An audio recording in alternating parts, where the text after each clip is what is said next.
इंसानियत को शर्मसार कर देने वाली एक घटना मीरा रोड में घटी है, जहां एक महिला को उसके ही घर से बाहर निकाल दिया जाता है और बाहर सड़कों पे रहने के लिए मजबूर कर दिया जाता है। तो आइए जानते हैं पीड़िता से कि पूरी उनकी कहानी क्या है, क्या हुआ है उनके साथ। तो मैम, एक बार आप पूरे जो भी आपके साथ हुआ है उस पर बताइए कि क्या कैसे हुआ विस्तार से। जी नमस्कार। मेरा नाम सोनू शाह है, सोनू बसंत शाह। मेरी शादी 2006 में हुई थी। मेरे ससुराल वाले उस वक्त मेरे साथ नहीं रहते थे, हम लोग अलग रहते थे। कुर्ला में हम मिले थे और फिर हम लोग मीरा रोड शिफ्ट हो गए। वहाँ पे हमारे 12 साल तक हम मीरा रोड में हैं, 12 साल से। और खुश थे। 2 बच्चे थे जो मेरे सौतेले बच्चे हैं, वो मेरे हस्बैंड के फर्स्ट वाइफ के बच्चे हैं। वो मैंने बहुत प्यार से उन लोगों को पाला। 15 साल उन लोगों को मैंने अपने ज़िंदगी के दिए। और एज ए मदर, एक सगी माँ जो कुछ कर सकती थी वो सब कुछ मैंने किया। उनसे प्यार भी किया, उनको उनके भविष्य के लिए उनको कभी डांटा धमकाया, कुछ सब किया वो जो भी एक माँ कर सकती थी। लेकिन अचानक से मेरे हस्बैंड की डेथ हो गई। अचानक से उन्हें हार्ट अटैक आया और वो 1 घंटे में ही ऑफ हो गए। फिर मेरे ससुराल वाले आए और उन लोगों ने पूजा पाठ के नाम पे मेरे घर पे रहे। और वो लोग जो कभी 15 साल से कभी हमारे घर नहीं आते, कभी हमारा हालचाल नहीं पूछते थे, अचानक से मेरे घर पे आए और आके 5 दिन हुआ था मेरे हस्बैंड को मरे हुए। तो उन्होंने मुझे कहने लगे कि अब तुम्हारा इस घर पे कुछ नहीं है, तुम ये घर छोड़ के चली जाओ। अब हम तुम्हारे साथ, हमारे बच्चे अब तुम्हारे साथ नहीं रहेंगे। मेरे ही सामने मेरे ही बच्चों को बोला कि ये सौतेली माँ है, सगी माँ ही सगी होती है, जो जन्म देती है वो माँ होती है, ये पालने वालने वाली कोई माँ नहीं होती है। ये नौकरानी थी तुम्हारे साथ रहती थी। ये सब मेरे बच्चों का ब्रेन वॉश कर रहा है। और इस तरीके से ब्रेन वॉश किया कि बच्चे मुझसे नफरत करने लगे। वो बच्चे जो मेरी एक आवाज़ में हर बात मान लिया करते थे, और आज मुझसे घर से बाहर निकाल के फेंक दिया। मुझे घर से बाहर निकालने के लिए मेरी ननंद, मेरी जेठानी, मेरी सास, मेरा बेटा और मेरी ननंद की एक फ्रेंड है, अनीता नाम है, उन 5 लोगों ने मुझे इस तरह से मार पीट के घर से बाहर फेंक दिया कि मैं घर के पैसेज में गिरी और मेरे सर पे बहुत ज़ोर से चोट भी आई थी। मैं अकेली थी, बेबस थी उन लोगों की ताकत के सामने। मैंने 100 नंबर डायल किया, पुलिस को बुलाया, तब पुलिस 3 घंटे बाद आई और हम सबको पुलिस स्टेशन लेकर गई। वहाँ थोड़ा मचमच हुआ, सब आर्गुमेंट चालू हुआ, फिर मेरे बच्चे चले गए और मैंने एफआईआर लिखाया कि मुझे मेरे घर वालों ने घर से निकाल दिया। तो पुलिस वाले ने बोला कि आपका कोई राइट्स नहीं है, आपका कोई सबूत नहीं है कि आप उनकी माँ हो या जो ऑफ हो गए हो आप उनकी पत्नी हो, आपके पास कोई सबूत नहीं। मेरे ससुराल वाले मुझसे वो हक छीन रहे हैं, मुझे इंसाफ चाहिए।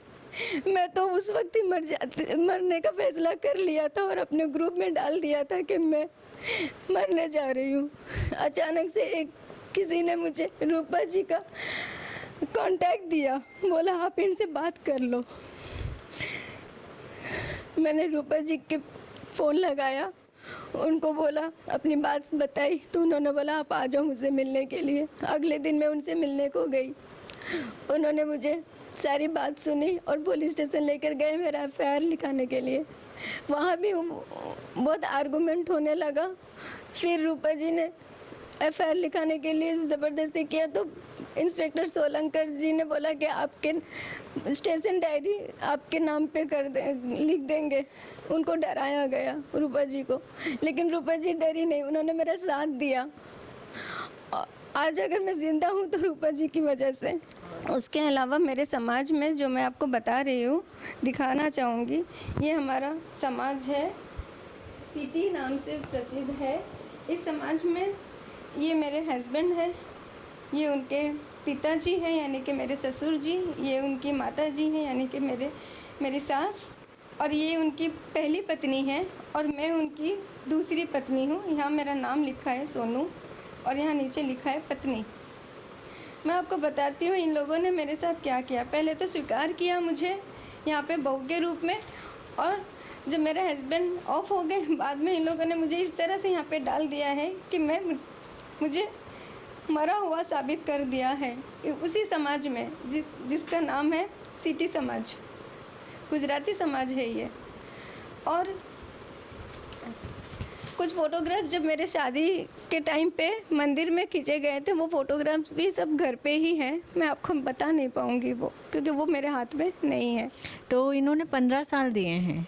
इन्होंने 3 साल का बड़ा छोटा बेटा था, 5 साल का बड़ा बेटा था, वाइफ की डेथ हो जाती है, 1 साल बाद इनको लेके आए। और जो इन्होंने पाल पोस के बड़ा किया, प्यार दिया, कोई परिवार फैमिली कोई नहीं आया था। और अचानक से हस्बैंड के डेथ होने के बाद पूरा परिवार आ रहा है, और वो भी एकदम प्लानिंग करके, और किस तरह से इनको निकाल के फेंका, तो वो गलत है कानूनी तौर से। पहली बात तो इनके हस्बैंड इनके पास इनके लिए बहुत कुछ करके गए कि 30% का नॉमिनेशन में डाला प्रॉपर्टी में, प्लस जॉइंट अकाउंट है, आईडी प्रूफ सारे हैं, जो कि बोल रहे हैं कि आईडी प्रूफ का कोई वो नहीं होता। तो आईडी प्रूफ अगर नहीं होता, अगर वो नहीं होती, उनके साथ में नहीं जुड़ी होती, तो हर जगह पे उनका नाम कैसे आता? ऐसा हो ही नहीं सकता है कि कोई भी आईडी प्रूफ, आधार कार्ड है, राशन कार्ड है, पैन कार्ड है, बिना हस्बैंड के नाम के बगैर कैसे बन सकता है? वो सारा प्रूफ है। और सर्टिफिकेट नहीं होने का मतलब ये नहीं है कि आप शादीशुदा हो तो आप मतलब सर्टिफिकेट रहेगा तभी कहलाओगे। हमारी शादी 90 में हुई थी।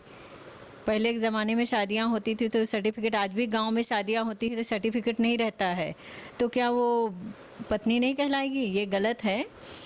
आज भी प्रूफ होते हैं, जो एक रिश्ता होता है और जो हम बंधन से बंधे होते हैं, तो उसको तो हमें सामने लाना ही पड़ेगा। दूसरा, जब ये मेरे पास आई तो ये बहुत तकलीफ़ में थी, बहुत प्रॉब्लम में थी। हमने इनकी प्रॉब्लम को जाना। मैं तुरंत सर को कॉल किया जिन्होंने इनका केस लिया था। उन्होंने बोला आप आ जाइए। हम गए, सारा मैटर, उनसे भी मेरी बहुत बहस हो गई थी। फिर एफआईआर हुआ। एफआईआर के लिए बोले 2 दिन के बाद हम नोटिस भेजेंगे। ठीक है सर।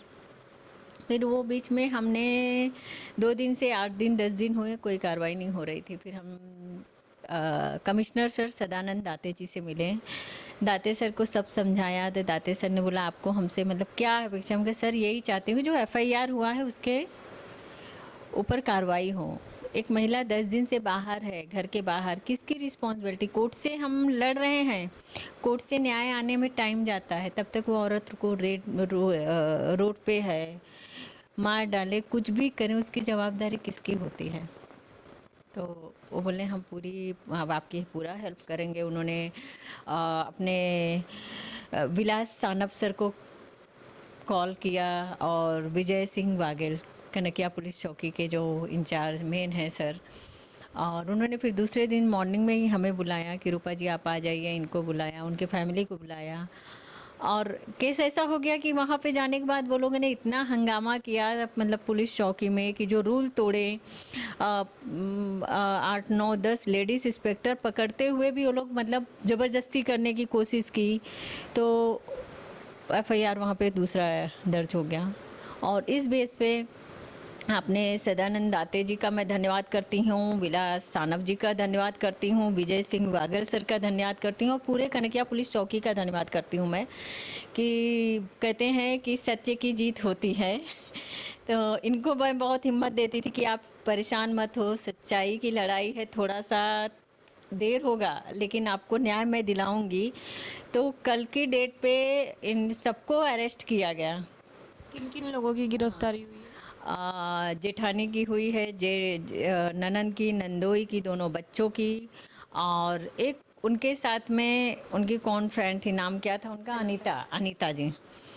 उनका क्योंकि वो कानून की हिसाब से जब बच्चों के साथ में रह रही हैं, तीसरे पर्सन का राइट नहीं बनता है, किसी का भी राइट नहीं है। तुम लोग जहाँ पे थे तुम वहीं पे रहे, तो उसे ज़ोर ज़बरदस्ती करके तुम किसी को घर से निकालो, ये गलत है। तो सबका एफआईआर हुआ, सब अरेस्ट हुए, और आगे की कार्रवाई सर लोग कर रहे हैं, और हम भी कोर्ट से ऑर्डर ले रहे हैं।